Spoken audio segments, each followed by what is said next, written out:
사사기는 오늘 3장으로부터 시작해서 사사들이 등장하기 시작합니다. 하나님께서 그들을 세우시고 그들을 통해서 이스라엘을 구원해가는 이야기를 하고 계시는 것이죠.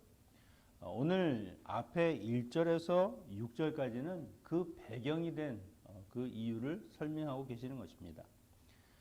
하나님께서 분명히 이스라엘 백성들에게 가나안 땅을 점령할 때에 그들을 진멸하라 하시는 말씀을 하셨는데 그들이 진멸하지 못합니다. 진멸하지 못하는 이유는 철병거가 있고 그들이 더 강대하고 그런 이유 때문이 아니죠. 언제 그들이 전쟁할 때 철병거를 무서워하고 그들의 군사력을 무서워해서 전쟁을 못했습니까? 하나님이 싸워주시고 하나님이 그들의 용사가 되어주시니까 그 힘으로 싸우고 그렇게 이겼습니다. 두려워할 것이 없는 것이죠. 그럼에도 그들은 이 가나안 전쟁을 완전한 승리로 이끌지 못하고 결국 이 가나안 족속들을 남겨두고 그들과 함께 섞여 사는 그런 일들이 시작된 것이죠. 그래서 하나님께서는 너희들이 그렇게 그들을 몰아내지 못한다고 하면 그러면 그냥 같이 살아라. 더불어 한번 살아봐라. 그렇게 말씀하시는 것이죠. 처음에는 그들을 노역자로 자기가 부리면서 자기의 이익이 될 줄 알았는데 그들은 결코 그들의 이익이 되지 못합니다. 오히려 두고두고 속을 썩이는 그런 걱정거리와 그런 올무가 되는 것이죠. 하나님께서 그들을 남겨두신 것, 그 이유가 무엇인가? 그것을 두 가지로 이야기하십니다. 오늘 1, 2절에 보니까 여호와께서 가나안의 모든 전쟁들을 알지 못한 이스라엘들을 시험하려 하시며 이스라엘 자손의 세대 중에 아직 전쟁을 알지 못하는 자들에게 그것을 가르쳐 알게 하려 하사. 첫째 이유는 이스라엘 자손들 가나안 전쟁을 모르는 자들에게 전쟁을 가르쳐 알게 하신다는 겁니다. 전쟁을 통해서 무엇을 가르친다는 것일까? 이스라엘이 가나안 땅에 거주하면서 여호수아와 함께 전쟁에 참가했던 그 장로들과 그 백성들이 하나둘씩 세상을 떠나는 겁니다. 그들은 하나님과 전쟁을 하면서 자기의 눈으로 봤죠. 하나님이 어떤 분이신지, 하나님과 함께할 때 어떤 일들이 벌어지는지를 아주 생생하게 그렇게 경험했던 사람들입니다. 그 경험으로 그들은 믿음 가운데 하나님을 섬기며 살 수 있었죠. 그런데 그런 전쟁을 전혀 경험하지 못한 하나님에 대해서 잘 알지 못하는 다른 세대들, 바로 이 땅을 살아가는 이 세대들은 그 하나님이 누구신지를 모르는 겁니다. 자기들이 그렇게 가나안 땅에 사는 이유는 광야를 거쳐서 그 많은 시간들을 방황하면서 그 고난의 시간을 겪었던 자기의 조상들, 그들의 믿음이 있었기 때문에 그래도 자기들이 그 땅에 사는 것인데 그걸 모르는 거죠. 그러니 하나님에 대한 경험이 없으니까 온전한 신앙도 없는 세대가 되는 겁니다. 그런데 앞으로 이들의 삶에 정말 아무런 문제가 없다고 생각해 보십시오. 사는 것도 크게 지장이 없고 그냥 지금처럼 그냥 안락하게 살아간다고 하면 과연 그들이 하나님을 찾을까요? 절대 찾지 않습니다. 사람은 자기가 편안하고 안주하게 되면 다른 것을 구하지 않습니다. 오히려 더 나은 것, 지금보다 더 좋은 것을 구할 뿐이지 하나님 앞에 나아가서 또 그 어려운 율법을 지켜가면서 그 섬기는 일을 하고 싶지 않은 것이죠. 결국 하나님을 전혀 의식하지 못하고 살아가게 될 것이 뻔한 것입니다. 그래서 하나님께서 이들에게 그 안주하는 삶에서 떠나도록 거기에서 밀어내도록 이 전쟁을 남겨두는 것이죠. 그 냉혹한 현실 속에서 내가 지금 가나안 땅에 어떻게 살고 있는지, 그 하나님이 누구신지, 그 하나님의 도움과 은혜가 없으면 어떤 일이 벌어지는지를 전쟁을 통해서 알게 하시는 겁니다. 그것을 통해서 오직 하나님만을 믿으며 사는 것이 내가 이 땅에서 그래도 복을 누리며 사는 길이구나. 전쟁을 통해서 이들이 가나안 땅에 사는 이유, 목적, 방법, 그것을 다 깨닫게 하시는 것이죠. 이들의 삶을 보면 이방 나라의 압제를 받을 때만 그들이 하나님을 기억하고 하나님 앞에 나와 부르짖게 되는 겁니다. 그나마 자기의 잘못을 깨닫게 되는 것이죠. 그것이 은혜라고 하는 것입니다. 사람은 습성상 아무 문제가 없으면 그냥 평온함을 즐기려고 합니다.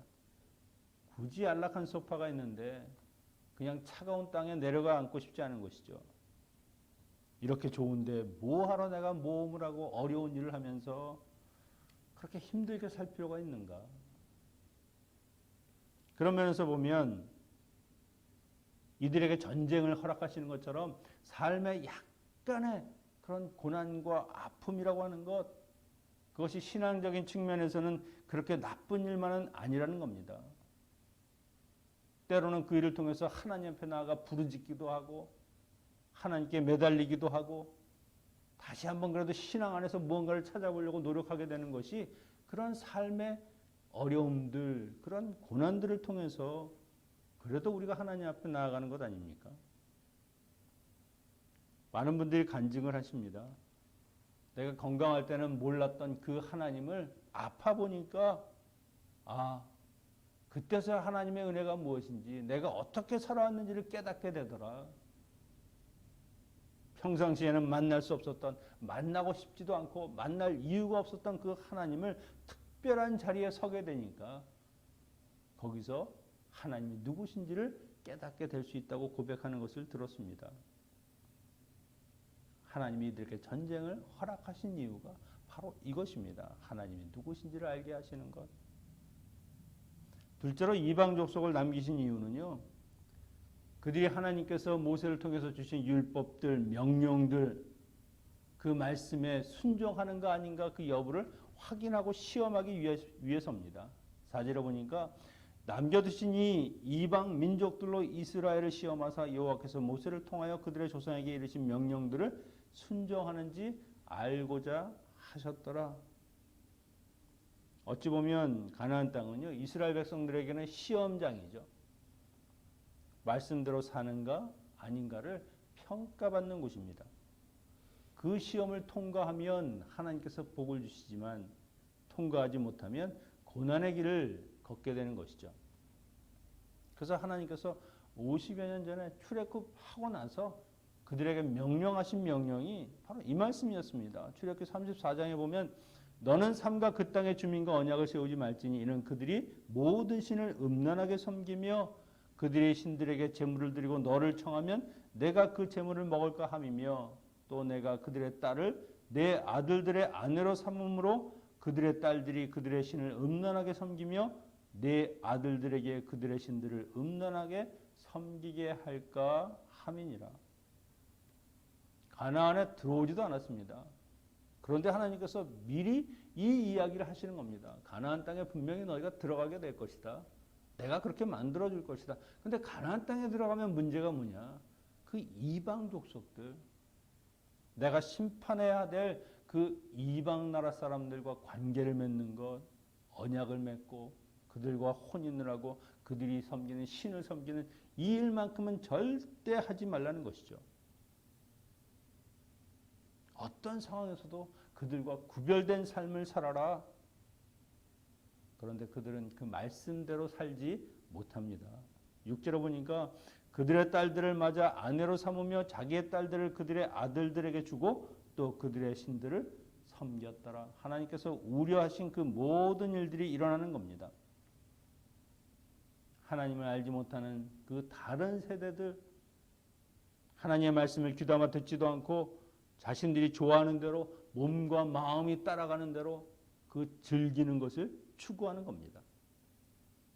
저급하고 타락한 우상 숭배에 빠지고 가나안 족속들과 마음껏 결혼도 하고 그들의 문화와 생활과 그 습관을 그대로 지키려고 했다는 것이죠. 그게 다 죄악입니다. 뭐 하나 제대로 되는 것이 하나도 없는 그들의 삶을 왜 그대로 따라하는가? 결국 그들과 함께 살면서 이 이스라엘은 정체성을 완전히 잊어버리죠. 하나님의 백성, 그 자존심, 그들이 지켜야 하나님의 말씀 다 떠나게 되는 겁니다. 하나님의 백성은 분명히 하나님과의 언약 관계를 그대로 유지해야만 하나님의 백성이 되는 겁니다. 말씀을 지키고 말씀대로 살고, 말씀을 떠난다는 것은 곧 하나님을 떠나는 것이죠. 그리고 말씀을 버리면 결국 하나님을 떠나게 될 수밖에 없는 겁니다. 그러니까 하나님께서 가장 싫어하는 것이 섞이는 것, 혼합되는 것. 섞이면 분명히 동화시키는 게 아니라 동화되어서 그들의 죄를 닮아가고 그들에게 끌려가게 되니까 쾌락을 멀리하고 죄를 이기고 극복할 능력이 사람에게는 없음을 분명히 아시니까 피해라, 끊어내라, 그렇게 말씀하시는 겁니다. 에덴 동산에서 뱀이 하는 말을 들으면서 그들과 대화를 하고 결국 뱀의 말에 넘어가죠. 그것이 인간입니다. 세우는 것은 오래 걸리고 힘들고 하지만 허무는 것은 잠깐이라는 겁니다. 아주 쉽습니다. 여러분, 우리가 구별된 삶을 살려면 분리돼야 되고요. 멀리해야 되고요. 피해야 되는 것입니다. 그것이 우리의 거룩함, 우리의 순수성을 지킬 수 있는 길이죠. 이런 악한 일은요, 결국 바알과 아세라 그 우상을 섬기는 길로 빠지는 것이죠. 그것도 하나님의 눈앞에서 악을 행하는 그런 참남한 짓이다. 여기 섬긴다, 그냥 단순히 가서 제사 지내고 절하는 그런 정도가 아닙니다. 몸과 마음과 영혼까지 다 바쳐서 그 신을 받드는 것이 바로 이 섬기는 겁니다.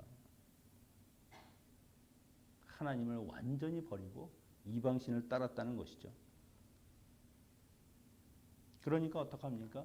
하나님의 진노가 내리고 그래서 그에 대한 징계로 메소포타미아의 지배하에서 8년 동안이나 그 고통을 받게 합니다. 메소포타미아가 강해서가 아닙니다. 하나님께서 허락하시니까 그들을 하나님의 도구로 쓰시고 징계의 도구로 쓰시니까 그들이 이스라엘 백성들 위에 그렇게 힘으로 굴복시킬 수 있는 것이죠. 하나님의 허락이 없다고 하면 절대 이스라엘 백성들을 굴복시킬 민족은 없는 겁니다. 하나님을 떠나니까 그들의 보호도 그들의 안식도 사라지고 결국 하나님이 허락하신 약속의 땅에 살면서도 이방 나라의 노예가 돼서 애굽처럼 그렇게 살아가는 것이죠. 그래서 여러분, 사람은요, 하나님을 섬기지 않으면 다른 무엇인가 지배를 받거나 그 영향하에 있게 되는 겁니다. 그러니까 다른 어떤 것을 내가 섬기면서 그것에 대한 고통과 고난 가운데 사는 것보다는 참된 유일신이신 하나님을 섬기면서 하는 것이 훨씬 더 좋다는 것이죠. 그 고통 가운데서 다시 하나님을 찾고 그리고 하나님께 부르짖습니다. 그런데 우리 하나님께서는 그렇게 자기의 눈앞에서 이방신을 섬겼던 그들을 다시 받아주시죠. 이것이 고난 가운데서 전쟁을 허락하시고 하나님께 순종하는가를 테스트하셨던 그 하나님이 마지막 원하는 겁니다. 다시 돌아오는 것. 하나님께 다시 돌아갈 때 비록 내가 방황을 하든지 헛된 시간을 살았든지 아니면 실패 경험이 있든지 그 모든 시간들이 결국 의미를 갖게 되는 것은요, 하나님 앞에 섰을 때입니다. 죄와 악죄와 부르짖음, 사사기의 그 악순환 첫 문이 오늘 여기서 열리는 것이죠. 그 부르짖음을 들으신 하나님께서 그들을 사랑과 은혜로 만나주시는 겁니다. 바로 운니엘이라고 하는 한 사람을 사사로 세워서 그들의 구원자를 삼으십니다. 나중에 뒤에 가면 이 사사기 패턴이요. 하나님이 그들이 징계를 하고 고통을 받아도 하나님께 나아가 부르짖지도 않습니다. 지금은 그래도 하나님께 부르짖죠. 나중에 가면 하나님을 오히려 완전히 외면하는 그런 정말 패역한 모습을 보여주는 것이죠. 갈렙의 조카 운니엘 그를 사사로 세우시고요. 그에게 하나님의 영을 부어주시고 그에게 능력을 주시니까 적을 물리치고 구원하시게 하셨습니다. 이 사사는요. 분명히 하나님의 능력을 덧입고 일하는 사람입니다. 여기에 하나님의 영 그것을 부어주셨다는 말씀하고 8년 동안을 그들이 그 고통 가운데 있었다는 이야기를 보면 운니엘이 능력이 있었다고 하면 8년을 기다릴 이유가 없죠. 그 전에 아마 그들을 물리칠 수 있었을 겁니다. 근데 하나님께서 그에게 기름 부으시고 능력을 주실 때에만 그가 사사로서 이스라엘 백성들을 구원할 수 있는 것이죠. 그래서 사사는요, 이 위기에 처한 백성들을 구원하도록 하나님께서 특별히 세우신 그런 구원자들입니다. 그들의 능력이 출중하고 뛰어나서가 아니라 하나님이 그 능력을 덧입혀서 사사로 일할 수 있도록 그런 사명을 감당할 수 있도록 만들어주는 것이죠. 그런데 이 12명의 사사들 중에 이 첫 번째 운니엘이라고 하는 이 사사는요. 마치 사사의 표본과 같은 사람들입니다. 삶의 결점도 없고 오히려 믿음과 하나님에 대한 그 용기를 가진 용사와 같은 사람이었습니다. 사사기 1장 12절 14절에 그에 대해서 이야기를 하는데 갈렙이 말하기를 기랏 세벨을 쳐서 그것을 점령하는 자에게는 내 딸 악사를 아내로 주리라. 그랬더니 갈렙의 아우 그나스의 아들인 운니엘이 그것을 점령하였으므로 갈렙이 그의 딸 악사를 그에게 아내로 주었더라. 갈렙이라고 하는 사람은 대단한 용장입니다. 나이 80세가 넘었어도 하나님께서 허락하신 그 헤브론 땅을 나에게 주셨다고 하니까 내가 반드시 그 땅을 차지하겠다. 그 나이에 그 성을 점령하러 가는 사람입니다. 그런데 그곳을 점령하면 내 딸을 주겠다고 명령한 이 기랏 세벨, 얼마나 점령하기 어려우면 자기의 딸, 내 가족을 삼겠다라는 그런 타이틀을 걸겠습니까? 그만큼 힘들고 어려운 지역이라는 겁니다. 그런데 이 운니엘이 그 땅을 점령한다는 겁니다. 그만큼 하나님을 의지하면서 하나님을 덧입고 일하는 하나님의 사람이죠. 이제 이 운니엘 뒤에 등장하는 사사들을 보시면은요, 운니엘보다 뛰어난 사람이 하나도 없습니다. 오히려 뭔가 부족하고 오히려 결점투성이고 그들을 통해서도 하나님이 일하시는 걸 보면 사사는 자기의 능력이 아니라 오직 하나님이 세우시고 하나님이 붙들어 주셔서 이스라엘을 구원하게 하시는구나. 이스라엘을 구원하시는 분이 누구냐? 하나님이시구나 하는 것을 사사들을 통해서 깨닫게 되는 겁니다. 이 운니엘의 사역으로 이스라엘 백성들이 40년간 그 땅에서 안식을 누립니다. 하나님이신 은혜죠. 이렇게 사사기가 끝나면 얼마나 좋겠습니까? 이런 일을 겪으면서 하나님이 함께 하시는 인생이 복되구나. 그걸 깨달았으면 그렇게 살아야 하는데 바로 다음 절로 넘어가면 또다시 악을 행하는 이스라엘 백성들의 이야기가 시작되는 것이죠. 이 패턴이 또 반복되는 겁니다. 여러분, 우리의 복의 근원은 하나님이십니다. 하나님을 떠나 사는 것 자체가 죽음이고요. 그것이 저주라는 것이죠. 신명기 하나님을 믿으면 복을 얻지만 하나님을 떠나 사는 모든 인생은 저주받은 인생이 된다고 이야기하지 않습니까? 우리가 사는 날 동안에 여호수아와 장로들이 들었던 그 말처럼 사는 날 동안 하나님을 섬겼더라. 그런 믿음의 삶을 사는 것, 그것이 우리가 전쟁을 겪든 평화스러운 날들을 겪든 코로나를 겪든 그것이 우리에게 복된 인생의 날들이고요. 그 하나님이 계시지 않으면 아무리 평화롭고 아무리 좋은 시간들을 살아도 다 무의미하고 다 그냥 지나가는 먼지와 같은 삶을 사는 것입니다. 우리의 삶에 오직 하나님만을 섬기면서 그 축복을 누리시고 받으시는 모든 성도님들이 되시기를 축원합니다.